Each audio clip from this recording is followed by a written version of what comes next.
Good morning.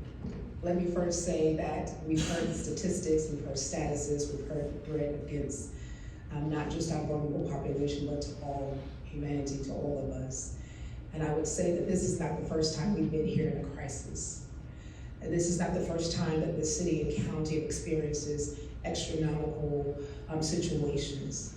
And so with that being said, from the faith community, this is not the first time that we have had to come together and go beyond denominations, go beyond faith practices, and see and meet the needs of the community, from leaders all the way down to those that go to the convenience stores and walk our streets and have nowhere to sleep, for those mothers that have more than one children or multiple children and trying to figure out that when you send that child home to me after school, during winter break, doing if the school closes, what do I do? This is not our first time here, faith community, that we need to and continue to rise up and meet the needs. As we continue to pray, there are things that we can continue to do. There are innovative ways that we can begin to look at our faith communities, look at our ministries, look where we worship at, and see how we can revamp what we're doing. We began to look at looking at alliances, looking at our local food pantries that may be in the area that you're in. If you don't have a food pantry, then reach out to that food pantry nearby, that faith community, and say, how can we assist you? We may not have the funds, but we may have manpower, right? We may have space that you need. So overflow. This is not the first time we need an overflow. We need an overflow for housing, and we're going to need overflow for food. I believe that what we need, we have it right here in this county, in this city.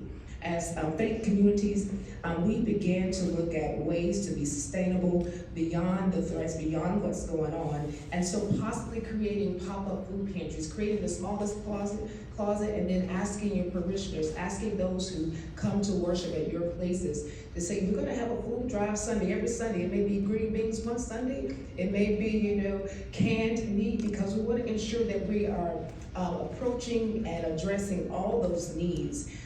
Needs beyond what we can see. And as you heard the statistics, it's not just one particular zip code, it's all zip codes. Please do not forget our rural areas. There are people that cannot get to food pantries, get to grocery stores, get to convenience stores. That's not their normal day of practice. And so faith communities, as we are looking for ways and means to be innovative and revamping the way we do ministry, we need to consider our rural areas as well. Maybe we can create some deliveries. Maybe that parishioner can't have the funds to donate, but I can donate my car and my time to deliver bags of food, boxes of food to those who are in need. And so as we begin to look at the different ways to take and approach this particular crisis, let us remember all persons, all people, because as you heard, it could just be you, it could just be that grandmother, it could just be that aunt. And so the Ministers Conference would love to continue to partner and be that hub where we collect those resources so that our parishioners can know what are these new innovative ways that we can connect with food pantries. Even on your social media, when you're doing your Sunday morning services or your Saturday morning worships, whatever that looks like in your space, we always have our Cash App and our Giftlifies. Now it's time for us to put up some QR codes where this is where you can get some food at, this is where you can get some toilet tissue at, and have this going streaming continually across the YouTubes and across the live streams.